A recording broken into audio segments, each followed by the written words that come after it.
Good morning students.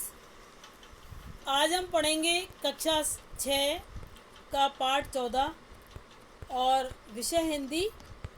और पाठ का नाम है लोकगीत और इसके जो लेखक हैं वो हैं भगवत शरण उपाध्याय जी। और इस पाठ में कवि ने अलग अलग संस्कृति जो हमारे देश में है उनके बारे में बताया है कि अलग अलग संस्कृति में अलग अलग तरह के संगीत गाए जाते हैं और उसी को लोकगीत कहते हैं। आइए हम पढ़ेंगे कि लोकगीत अपनी लोच, ताजगी और लोकप्रियता में शास्त्रीय संगीत से भिन्न है। यानी जो हमारे लोकगीत हैं वो हमारी लोच यानी जिस तरह से हम गाते हैं उसकी लोकप्रियता यानी ताजगी यानी उसके जो गाने का जो तरीका है उसकी लोकप्रियता से और ये शास्त्रीय संगीत से बिल्कुल अलग है। लोकगीत सीधे जनता के संगीत हैं यानी ये जनता के खुद के द्वारा ही गाए जाते हैं, उसी को हम लोकगीत कहते हैं। और घर, गांव और नगर की जनता के गीत हैं ये। और यानी हर किसी घर में, गांव में, नगर में यानी शहर में लोग वाग यानी जनता के द्वारा ही ये यानी जो लोगों के द्वारा ही गाया जाता है। और इनके लिए साधना की ज़रूरत नहीं होती है, यानी इसके लिए साधना यानी प्रैक्टिस यानी अभ्यास की आवश्यकता नहीं होती है। त्योहारों और विशेष अवसरों पर ये गाए जाते हैं। यानी हमारे देश में कोई भी त्यौहार वगैरह होते हैं और कोई भी नया अवसर होता है उस पर ये सदा से ये गाए जाते रहे हैं। और इनके रचने वाले भी अधिकतर गांव के लोग ही हैं। स्त्रियों ने भी इनकी रचना में विशेष भाग लिया है, यानी गांव के लोग ही इनको अधिकतर गाते हैं। और इसमें मतलब इसकी रचना मतलब स्त्रियों के द्वारा भी इनको गाया जाता है लोकगीतों को। और ये गीत बाजों की मदद से बिना भी या साधारण ढोलक, झांझ, करताल, बांसुरी आदि की मदद से गाए जाते हैं। और एक समय था कि जब शास्त्रीय संगीत के सामने इनको हेय समझा जाता था, यानी बेकार समझा जाता था शास्त्रीय संगीत के आगे। और अभी हाल तक इनकी बड़ी उपेक्षा की जाती है पर इधर साधारण जनता की ओर जो लोगों की आगे नज़र फिरी है तो साहित्य और कला के क्षेत्र में भी परिवर्तन हुआ है। और उन अनेक लोगों ने विविध बोलियों के लोक साहित्य और लोकगीतों की संग्रह पर कमर बांधी है। और इस प्रकार के अनेक संग्रह अब तक प्रकाशित भी हो गए हैं। यानी साहित्य और कला में के क्षेत्र में अलग अलग परिवर्तन हुआ है और अनेक लोगों के विविध बोलियों यानी अलग अलग तरह की बोलियों में ये लोग साहित्य यानी लोकगीतों को इनको गाया जाता है। और गीतों के कई प्रकार हैं और कई प्रकार के होते हैं। और इनका एक प्रकार तो बड़ा ही ओजस्वी और सजीव है, यानी यह इस देश के आदिवासियों का संगीत है। यानी जो आदिवासी उसमें रहते हैं उनका ये संगीत है। और मध्य प्रदेश, दक्कन, छोटा नागपुर में गोड़, खांड, ओराव, मुंडा, भील, संथाल आदि फैले हुए हैं, जिनमें आज भी जीवन नियमों की जकड़ में बंध ना सका और निर्द्वंद लहराता है। इनके गीत और नाच अधिकतर साथ साथ और बड़े बड़े दलों में गाए नाचे जाते हैं। यानी इन जगहों पर ये जो गीत हैं वो बहुत सारे लोगों के साथ मिलकर के झुंड में गाए जाते हैं और उनके ऊपर नाचा भी जाता है। और 20-20, 30-30 आदमियों और औरतों के दल यानी मिलकर के एक साथ एक दूसरे के जवाब में गाते हैं और एक दूसरे को गा कर के जवाब देते हैं। दिशाएं गूंज उठती हैं यानी चारों तरफ गुंजार होता है। और पहाड़ियों के अपने अपने गीत हैं और उनके अपने अपने भिन्न रूप होते हुए भी अशास्त्रीय होने के कारण उनमें अपनी एक समान भूमि है। और गढ़वाल, किन्नौर, कांगड़ा आदि के अपने अपने गीत और उन्हें गाने की अपनी अपनी विधियां हैं। यानी और जो गंगाल, किन्नौर, कांगड़ा ये जगह हैं इन पर भी अपने अपने जो गीत हैं वो अलग अलग अपने अपने तरीके से विधियों से गाए जाते हैं। और उनका अलग अलग नाम भी पहाड़ी बन गया है, यानी उनका नाम भी अलग रख दिया है।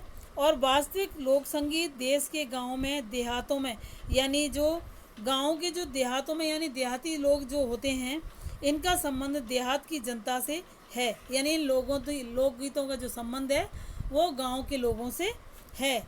और बड़ी जान होती है इनमें। चैता, कजरी, बारहमासा, सावन आदि मिर्ज़ापुर, बनारस और उत्तर प्रदेश के पूर्वी और बिहार के पश्चिमी जिलों में गाए जाते हैं।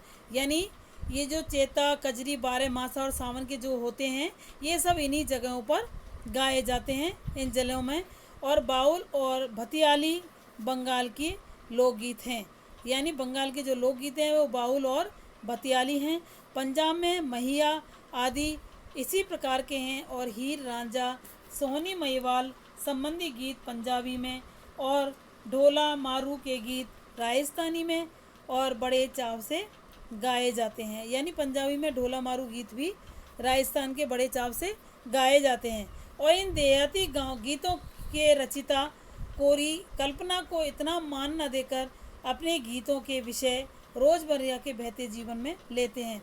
यानी वो अपने रोज़मर्रा यानी जो रोज़ाना का जो उनका रूटीन है, यानी उनका गाने का, वो उसमें उसको अपने जीवन में उनको गीतों को गाते हैं, और जिसमें वे सीधे मर्म को छू लेते हैं।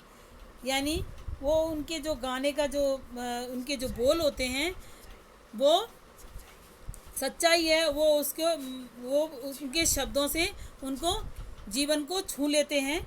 और उनके जो राग भी साधारण पीलू, सारंग, दुर्गा, सावन, सोरठ और आदि हैं। और कहरवा, बिरहा और धोबिया आदि देहात में बहुत गाए जाते हैं। यानी देहात यानी गाँव के लिए बताया है, और उनमें ये सब गाए जाते हैं। और वहीं भीड़ आकर्षित होती है और वहाँ पर भीड़ इकट्ठी होकर के सुनने के लिए आती है। और इनकी भाषा के संबंध में कहा जा चुका है कि ये सभी लोकगीत गांव और इलाकों में की बोलियों में गाए जाते हैं। यानी ये जो भाषा है इसका जो संबंध है लोकगीतों, यानी गांव के इलाकों में ही ये बोलियां सब बोली जाती हैं और इनको अपनी बोलियों में वो लोग गाते हैं। और इसी कारण के ये बड़े आहत कर और आनंददायक होते हैं। यानी बहुत ही आनंददायक, यानी खुश, यानी आनंद होता है सुन कर के उन सबको, गानों को, लोकगीतों को। और राग तो इन गीतों के आकर्षण ही होते हैं। यानी जो उनकी जो आवाज़ है, जो धुन है, वो इस तरह से गाया जाता है, वो बहुत ही आकर्षक लगती है उन गीतों को सुनकर और उनको सुन कर के। और उनकी समझी जा सकने वाली भाषा भी इनकी सफलता का कारण है, और उनकी जो भाषा है वो बहुत ही अच्छी लगती है। आगे भोजपुरी में करीब 30-40 वर्षों से बंदेसिया का प्रचार हुआ है, और गाने वालों के अनेक समूह इन्हें गाते हुए देहात में फिरते हैं। और उधर के ज़िलों में, विशेषकर बिहार में, विषेदिया में बढ़कर दूसरे गाने लोकप्रिय नहीं हैं। और इन गीतों में अधिकतर रसिक प्रिय और प्रियाओं की बात रहती है। यानी उनको बड़ी रसिकता के साथ गाया जाता है। और परदेसी प्रेमी की और इनके करुणा, यानी उनकी जो करुणा है और विरह का जो रस है वो बरसता है। यानी उनके जो गीत हैं उनको सुन करके वो करुणा का और वो विरह का जो वो रस है वो बरसता है। और जंगल की जो जातियां हैं, जो जंगल में रहती हैं, आदि के भी दल गीत होते हैं, और जो अधिकतर विरह आदि में गाए जाते हैं। और पुरुष एक ओर और स्त्रियां दूसरी ओर एक दूसरे के जवाब में रूप में दल बांधकर गाते हैं।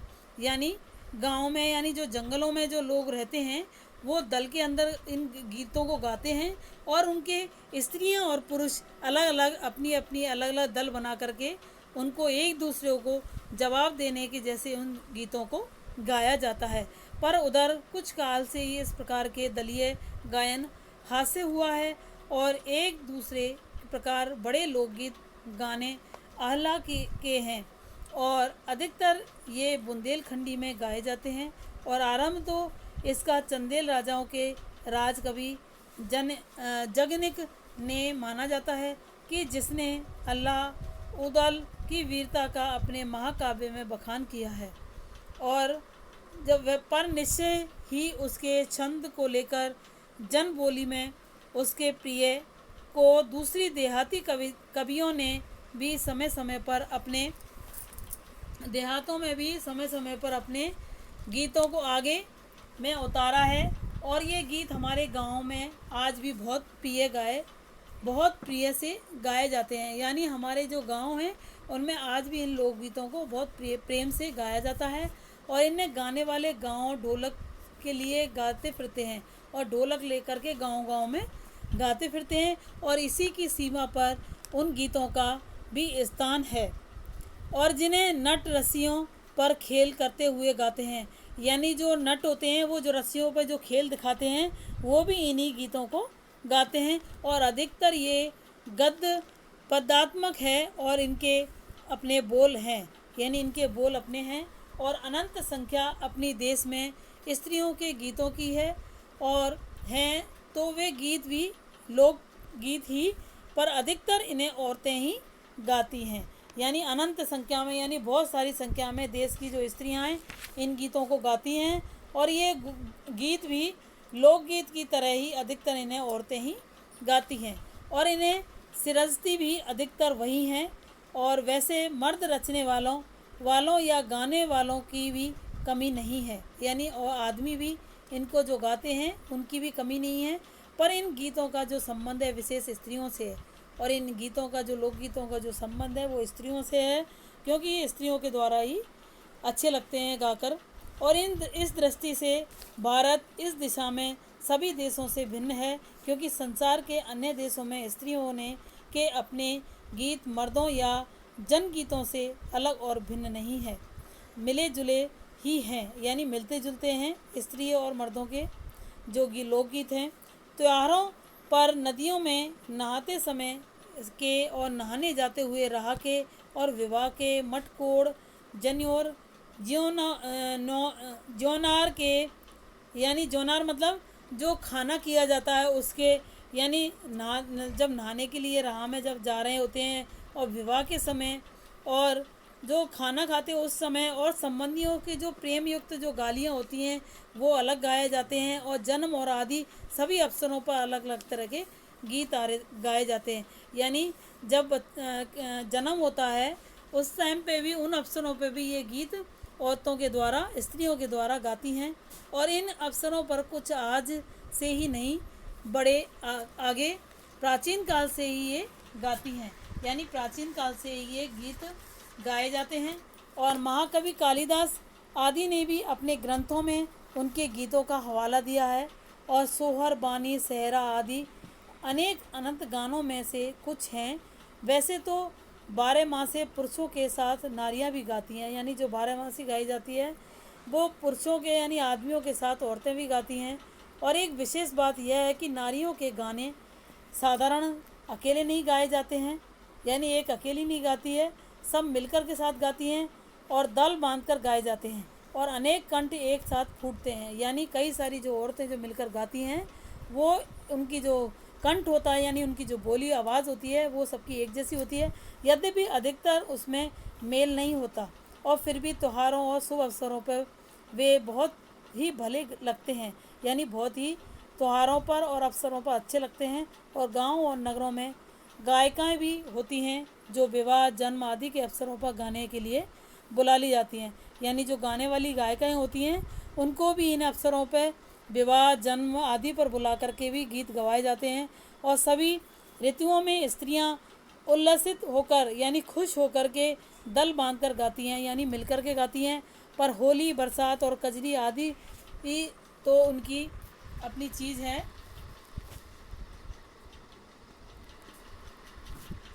यानी मतलब बोल उल्लसित होकर बांधकर गाती हैं, पर होली बरसात की कजरी आदि को उनकी अपनी चीज़ है जो सुनते ही बनती है। पूरब की बोलियों में अधिकतर मैथिल कोकिल विद्यापति के गीत गाए जाते हैं, पर सारे देश के कश्मीर से कन्याकुमारी केरल तक और कठियावाड़ गुजरात राजस्थान में उड़ीसा आंध्र तक अपने अपने विद्यापति है। और स्त्रियां ढोलक की मदद से गाती हैं, औरतें जो होती हैं वो ढोलक की सहायता से गीत गाती हैं। अधिकतर उनके गाने के साथ नाच का भी पुट होता है, यानी वो उन पे नाच भी लेती हैं, डांस भी करती हैं। और गुजरात का एक प्रकार का दलीय गायन है वो है गरबा, यानी बहुत सारी औरतें मिलकर के गाती भी हैं और नाचती भी हैं, जिसे गरबा कहा जाता है, और जिसे विशेष विधि से घेरे में घूमकर औरतें गाती हैं, यानी गोला बना करके वो घूम करके नाचती हैं और गाती हैं। साथ ही लड़कियां भी बजाती जाती हैं और जो बाजे का काम करती हैं। इसमें नाच गान साथ चलते हैं, यानी गाना भी और नाचना दोनों साथ साथ चलते हैं। वस्तुतः यह नाच ही नहीं ही है, सभी प्रांतों में यह लोकप्रिय हो चला है, यानी सभी जगहों पर इनको लोकप्रिय माना है इसको डांस को। और इसी प्रकार होली के अवसर पर ब्रज में रसिया चलता है, यानी जब होली होती है तो ब्रज में यानी ब्रज के जो रहने वाले जो लोग हैं उसमें रसिया गाए जाते हैं और ज़िले से के दल लोग गाते हैं, यानी जो मिलकर के दल के रूप में उसको गाते हैं।